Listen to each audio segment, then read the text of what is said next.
All right, this is day one.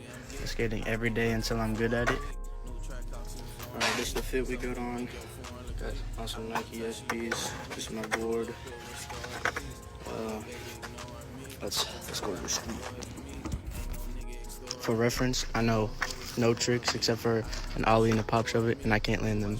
Like, I can land them 1 out of 10 times. So we're gonna start with an ollie.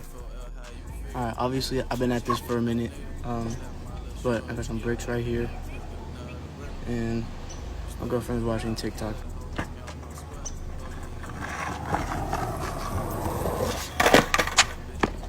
One more try.